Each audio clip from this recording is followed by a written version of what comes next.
27ویں شب قدر کی رات 12 رکعت نفل کا طریقہ۔ اللہ تعالیٰ کو یہ نماز بہت پسند ہے۔ بسم اللہ الرحمن الرحیم۔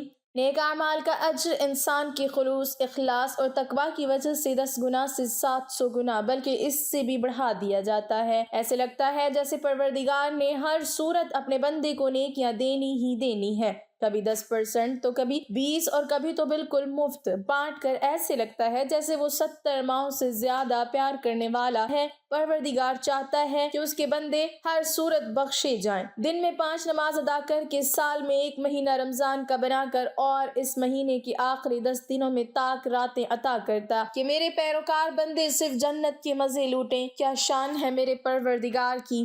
ارشاد باری تعالیٰ ہے، اور جو کوئی خدا کے حضور نیکی لے کر آئے گا اس کو ویسی 10 نیکیاں ملیں گی، اور جو برائی لائے گا اسے سزا ویسے ہی ملے گی، اور ان پر ظلم نہیں کیا جائے گا۔ رمضان المبارک کے مہینے کو تمام مہینوں پر فضیلت حاصل ہے۔ اس مہینے میں اللہ تعالیٰ کی جتنی بھی عبادت کی جائے کم ہے، کیونکہ اس کو لوٹ کا مہینہ بھی کہتے ہیں۔ اس لیے ہر مسلمان کی کوشش ہونی چاہیے کہ جتنی نیکی کما سکتا ہے ضرور کمائے۔ اس میں ایک نفل کا ثواب فرض کے برابر اور ایک فرض کا ثواب 70 فرائض کے برابر کر دیا جاتا ہے۔ رسول اللہ صلی اللہ علیہ وسلم آخری 10 دنوں میں جو کوشش فرماتے وہ باقی دنوں میں نہ فرماتے تھے۔ رمضان المبارک میں چونکہ آخری 10 دنوں میں اجر و ثواب کئی گنا بڑھ جاتا ہے، اس لیے جتنی بھی عبادات انسان کر سکتا ہو ضرور کرے۔ رمضان المبارک کی آخری 10 راتوں میں سے ایک رات شب قدر کہلاتی ہے، جو بہت ہی قدر و منزلت اور خیر و برکت کی حامل رات ہے۔ اسی رات کو اللہ تعالیٰ نے 1000 مہینوں سے افضل قرار دیا ہے۔ 1000 مہینے کے 83 برس 4 ماہ بنتے ہیں۔ 2 نقطے: جس وقت کی یہ ایک رات عبادت میں گزری اس نے 83 برس 4 ماہ کا زمانہ عبادت میں گزار دیا، اور 83 برس کا زمانہ کم از کم ہے،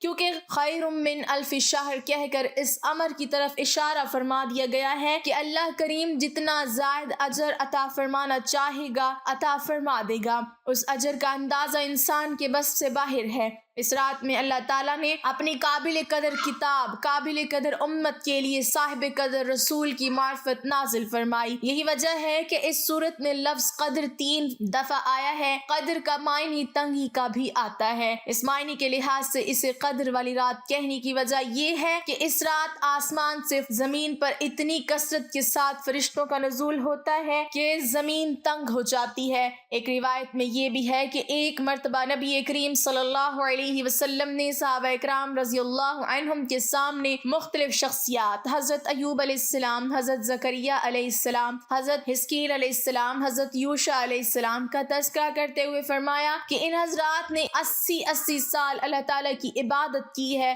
اور پلک جھپکنے کے برابر بھی اللہ تعالیٰ کی نافرمانی نہیں کی۔ صحابہ اکرام رضی اللہ عنہم کو ان برگزیدہ ہستیوں پر رشک آیا۔ امام قرطبی رحمۃ اللہ علیہ لکھتے ہیں کہ اسی وقت حضرت جبرائیل علیہ السلام آپ صلی اللہ علیہ وسلم کی بارگاہ اقدس میں حاضر ہوئے اور عرض کیا، سابقہ امتوں کا عابد وہ شخص ہوتا ہے جو 1000 ماہ تک اللہ تعالیٰ کی عبادت کرتا تھا، لیکن اس کے مقابلے میں اللہ تعالیٰ نے اس امت کے افراد کو یہ شب قدر عطا کر دی جس کی عبادت اس 1000 ماہ سے بہتر قرار دی گئی۔ گویا یہ عظیم نعمت بھی سرکار دو جہاں صلی اللہ علیہ وسلم کی غلامی کے صدقے میں امت کو نصیب ہوئی ہے۔ کتنے خوش قسمت ہیں ہم کہ وہ پاک ذات ہے، مثل وسیلہ بنا کر اپنے بندے کو ہر صورت بخشنا چاہتا ہے۔ بے شک میرا پروردگار نہایت رحمان اور رحیم ہے۔ اللہم انک عفو کریم تحب العفو فاعف عنی، یعنی اے اللہ تو معاف فرمانے والا ہے، معاف کرنا تجھے پسند ہے تو مجھے معاف فرما دے۔ رمضان وہ مہینہ ہے جس کی راتیں روح پرور اور سرور انگیز ہوتی ہیں۔ دن بھر اللہ کی رضا کی خاطر بھوک پیاس برداشت کرنے کے بعد رب کے حضور کھڑے ہونا اور رکوع و سجود میں مصروف رہنا بڑی سعادت کی بات ہے۔ ماہ سیام میں راتوں کی عبادت، تراویح اور قیام اللیل کا بہت اجر ہے، اور ایک مسلمان کی خوش قسمتی ہے کہ یہ موقع اس کی زندگی میں بار بار آئے۔ رمضان المبارک کی راتوں میں قیام اور تلاوت قرآن کریم مغفرت مغفرت کا ذریعہ ہے۔ رمضان المبارک کا پہلا عشرہ رحمت ہے جو گزر گیا، دوسرا عشرہ مغفرت بھی گزرنے کو ہے، اور تیسرے عشرے کی آمد ہے جو جہنم سے نجات کا ہے۔ حضرت عائشہ رضی اللہ تعالی عنہا بیان کرتی ہیں کہ جب آخری عشرہ شروع ہوتا ہے تو رسول اللہ صلی اللہ علیہ وسلم رات بھر جاگتے اور اپنے گھر والوں کو بھی جگاتے اور کمر بستہ ہو کر خوب عبادت کرتے۔ حضرت عائشہ رضی اللہ تعالی عنہا سے یہ بھی روایت ہے، حضور پاک صلی اللہ علیہ وسلم عبادات میں جتنی محنت آخری عشرے میں کرتے اتنی کبھی نہیں کرتے تھے۔ رمضان کی آخری 10 راتیں اس اعتبار سے خاص طور پر اہم ہے کہ ان میں لیلۃ القدر کی عظیم الشان رات بھی پوشیدہ ہے، جسے اللہ تعالیٰ نے 1000 مہینوں سے زیادہ افضل قرار دیا ہے۔ حدیث پاک صلی اللہ علیہ وسلم ہے، جس نے لیلۃ القدر میں قیام کیا اس کے پچھلے تمام گناہ معاف کر دیے جائیں گے۔ لیکن عموماً دیکھا گیا ہے کہ رمضان کے ابتدائی دنوں میں تو بہت اچھی نیت، ارادے اور خشوع و خضوع سے عبادات کی جاتی ہیں، لیکن آخری عشرہ آتے آتے یہ جذبہ ماند پڑ جاتا ہے۔ اس کی ایک بڑی وجہ عید کی خریداری بھی ہے۔ اچھے خاصے سمجھدار پڑھے لکھے افراد بھی عید کی خریداری کا معاملہ رمضان کے آخری ایام کے لیے چھوڑ دیتے ہیں، یوں تاک راتیں بھی بازاروں میں گھوم پھر کر ضائع ہو جاتی ہیں، جن میں سے ایک لیلۃ القدر ہے۔ حالانکہ اللہ تبارک و تعالی رمضان کی ان راتوں میں پہلے آسمان پر تشریف لاتے ہیں اور دعا مانگنے والوں کی دعائیں قبول کرتے ہیں۔ واضح رہے لیلۃ القدر کی ایک رات کی عبادت کا ثواب 1000 راتوں کی عبادت کے برابر قرار دیا گیا ہے۔ ان 10 راتوں میں اجر و ثواب اور خوش بختی کے خزانے چھپے ہیں۔ بہتر تو یہی ہے کہ عید کی تمام تر شاپنگ رمضان المبارک سے قبل کر لی جائے اور آخری عشرے میں کوشش کریں کہ اشد ضرورت کے سوا بازار جائیں، نہ روزہ کھولنے کے لیے ہوٹلوں میں دیر تک بیٹھے رہیں، نیز شاپنگ مالز کی چمک دمک سے متاثر ہو کر بے شمار اجر سے بھی محروم نہ ہوں۔ رمضان کی راتوں میں تراویح کا اہتمام کریں، پچھلے پہر تہجد دعاؤں اور مناجات کے ذریعے رب سے تعلق مضبوط بنائیں، رات کی عبادت خصوصاً شب بیداری کریں، یہ انسان کے روحانی درجات بڑھاتی ہیں اور اس کے قلب پر پڑے گناہوں کے داغ دھوتی ہے، سب سے بڑھ کر انسان کو رب سے قریب کر دیتی ہے۔ یاد رکھیے دنیا آخرت کی تیاری کی جگہ ہے۔ اللہ تعالیٰ نے اپنے فرما برداروں کے لیے جنت میں وہ نعمتیں رکھی ہیں جن کا تصور بھی نہیں کیا جا سکتا، لہٰذا رمضان المبارک میں خاص طور پر عبادات کے ذریعے ان نعمتوں کے وارث بننے کی کوشش اور آخرت کا قیمتی خزانہ سمیٹنے کی سعی کریں۔ ابو سعید خدری رضی اللہ تعالی عنہ سے مروی ہے کہ رسول اللہ صلی اللہ علیہ وسلم نے رمضان کے پہلے عشرے میں اعتکاف کیا اور ہم نے بھی آپ کے ساتھ اعتکاف کیا، تو آپ صلی اللہ علیہ وسلم کے پاس جبریل آئے اور کہا آپ جس کی جستجو میں ہیں وہ آگے آئے گا، تو پھر آپ صلی اللہ علیہ وسلم نے درمیانی عشرہ بھی اعتکاف فرمایا اور ہم نے بھی آپ کے ساتھ اعتکاف کیا، تو آپ صلی اللہ علیہ وسلم کے پاس جبریل پھر آئے اور کہا آپ جس کی جستجو میں ہیں وہ آگے آئے گا، تو پھر آپ صلی اللہ علیہ وسلم 20 تاریخ کی صبح کو خطاب کرنے کے لیے کھڑے ہوئے اور فرمایا جس نے نبی صلی اللہ علیہ وسلم کے ساتھ اعتکاف کیا تھا تو وہ واپس آ جائے، کیونکہ مجھے لیلۃ القدر دکھا کر بلا دی گئی ہے، تاہم وہ ہے آخری عشرے کی تاک راتوں میں نے دیکھا کہ میں پانی اور کیچڑ میں سجدہ کر رہا ہوں۔ ان دنوں مسجد کی چھت کھجور کے پتوں کی تھی، ہمیں آسمان میں کوئی بادل نظر نہیں آ رہا تھا، اچانک ایک بدلی آئی اور بارش ہونے لگی، تو نبی صلی اللہ علیہ وسلم نے ہمیں نماز پڑھائی اور میں نے پانی اور کیچڑ کے نشانات آپ صلی اللہ علیہ وسلم کی پیشانی اور ناک کی کونپل پر دیکھے، اور یہ آپ کے خواب کی تصدیق تھی۔ رسول اللہ صلی اللہ علیہ وسلم رمضان کے درمیانی عشرے میں بھی اعتکاف کرتے تھے۔ 1 سال آپ نے اعتکاف کیا اور جب 21ویں رات آئی اور یہ وہ رات تھی جس کی صبح میں آپ صلی اللہ علیہ وسلم اعتکاف سے باہر آ جاتے تھے، تو آپ صلی اللہ علیہ وسلم نے فرمایا جس نے میرے ساتھ اعتکاف کیا وہ آخری عشرے میں بھی اعتکاف کرے،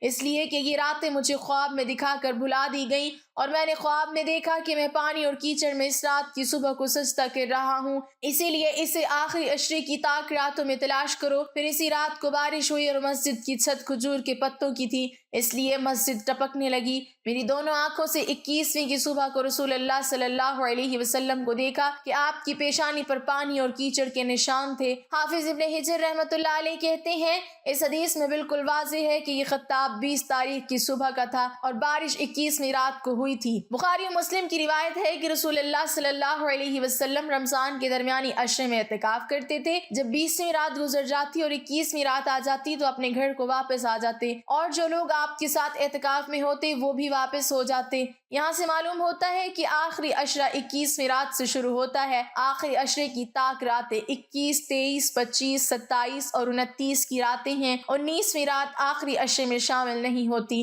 چاہے مہینہ پورے 30 دن کا ہو یا 29 دن کا، کیونکہ 19ویں رات درمیانی عشرے سے تعلق رکھتی ہے۔ حافظ ابن حجر رحمۃ اللہ علیہ کہتے ہیں لیلۃ القدر صرف رمضان میں ہے، رمضان میں سے آخری عشرے میں ہے، اور آخری عشرے میں سے بھی صرف طاق راتوں میں ہے، کسی ایک مخصوص رات میں نہیں ہے۔ یہ لیلۃ القدر کے بارے میں وارد تمام احادیث کا خلاصہ ہے۔ لیلۃ القدر کے 12 رکعت نفل، اللہ کو یہ نماز بہت پسند ہے۔ رسول اللہ صلی اللہ علیہ وسلم نے ارشاد فرمایا، جو شخص شب قدر میں ایمان و اخلاص کے ساتھ عبادت کرے تو اس کے پچھلے گناہ بخش دیے جائیں گے۔ حضرت سیدنا مالک بن انس رضی اللہ تعالیٰ عنہ بیان کرتے ہیں کہ رسول اللہ صلی اللہ علیہ وسلم کو ساری مخلوق کی عمریں دکھائی گئی۔ آپ صلی اللہ علیہ وسلم نے اپنی امت کی عمر سب سے چھوٹی پائی تو غمگین ہوئے کہ میری امتی اپنی کم عمری کی وجہ سے پہلے کی امتوں کے جتنے نیک اعمال نہیں کر سکیں گے۔ چنانچہ اللہ پاک نے نبی کریم صلی اللہ علیہ وسلم کو شب قدر عطا فرمائی، جو دیگر امتوں کے 1000 مہینوں سے بہتر ہے۔ شب قدر میں پڑھے جانے والے نوافل کے بارے میں فقیہ ابو اللیث رحمۃ اللہ علیہ فرماتے ہیں،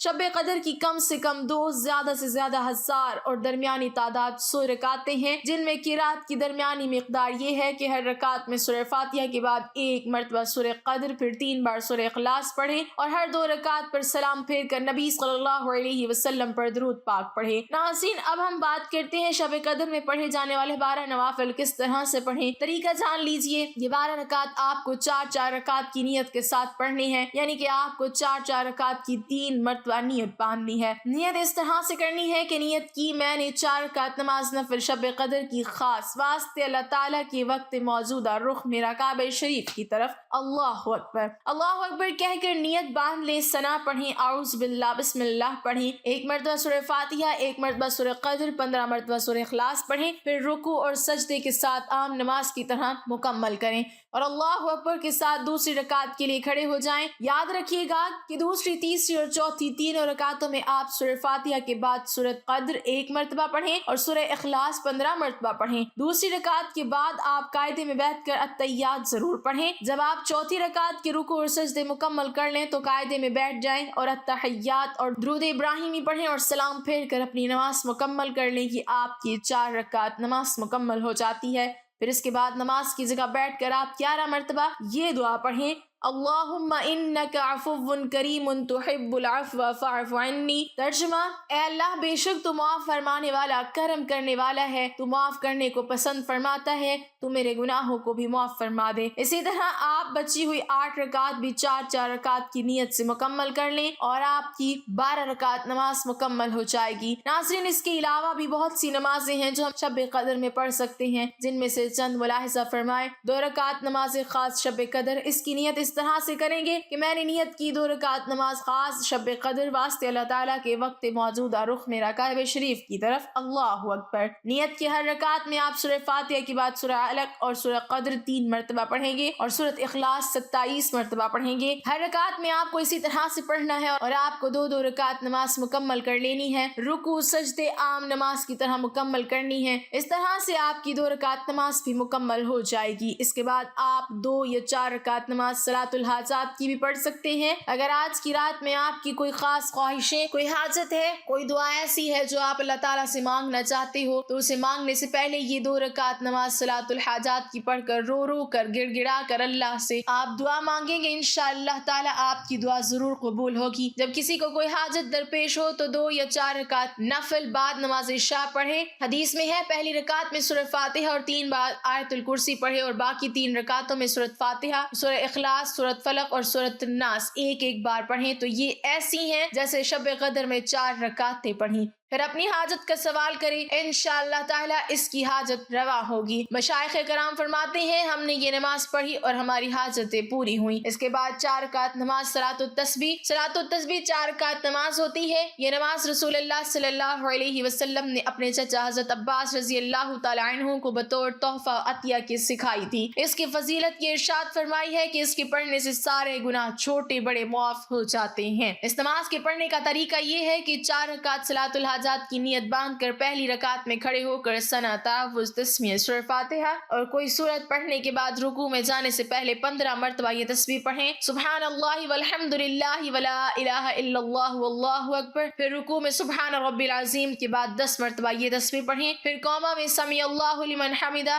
ربنا لک الحمد کے بعد 10 مرتبہ تسبیح پڑھیں، پھر پہلے سجدے میں سبحان ربی الاعلیٰ کے بعد 10 مرتبہ پڑھیں، پھر پہلے سجدے سے اٹھ کر جلسہ میں 10 مرتبہ، پھر دوسرے سجدے میں سبحان ربی الاعلیٰ کے بعد 10 مرتبہ تسبیح پڑھیں، پھر دوسرے سجدے سے اٹھتے ہوئے اللہ اکبر کہہ کر بیٹھ جائیں اور 10 مرتبہ تسبیح پڑھیں، پھر بغیر اللہ اکبر کہے دوسری رکعت کے لیے کھڑے ہو جائیں، پھر اسی طرح دوسری، تیسری اور چوتھی رکعت مکمل کریں۔ دوسری اور چوتھی رکعت کے قاعدہ میں پہلے 10 مرتبہ تسبیح پڑھیں اور پھر التحیات پڑھیں، اسی ترتیب سے چاروں رکعت میں تسبیح پڑھیں۔ اس طرح 4 رکعت میں کل تسبیحات 300 مرتبہ ہو جائیں گی۔ اس کے بعد آپ قضائے عمری نماز بھی پڑھیں۔ ناظرین، وہ نمازیں جو ہم سے پچھلے وقت میں چھوٹ چکی ہیں انہیں بولتے ہیں قضائے عمری نماز، اور یہ نماز ادا کرنی بے حد ہی ضروری ہے، کیونکہ یہ جو نمازیں ہیں جو ہم نے اپنی زندگی میں قضا کی ہوئی، آپ بھلے ہی نفل نمازیں نہ پڑھیں اور اپنی قضائے عمری ان راتوں میں ضرور پڑھیں، کیونکہ اس کا بہت ہی زیادہ ثواب ہے۔ پہلے تو بہت اچھی طرح غور کر لیں کہ میرے ذمے کس قدر نمازیں قضا ہیں، اور ایک کاپی پر ان کو الگ الگ لکھ لیں اور عشاء کے ساتھ وتر کو بھی شامل کر لیں۔ مجموعی اعتبار سے جس قدر واجب الادا نمازیں ہوں ان کو ادا کرنا شروع کریں۔ مثلا اس طرح نیت کریں کہ میرے ذمے قضا نمازوں میں جو سب سے پہلی نماز فجر اس کو ادا کرتا ہوں،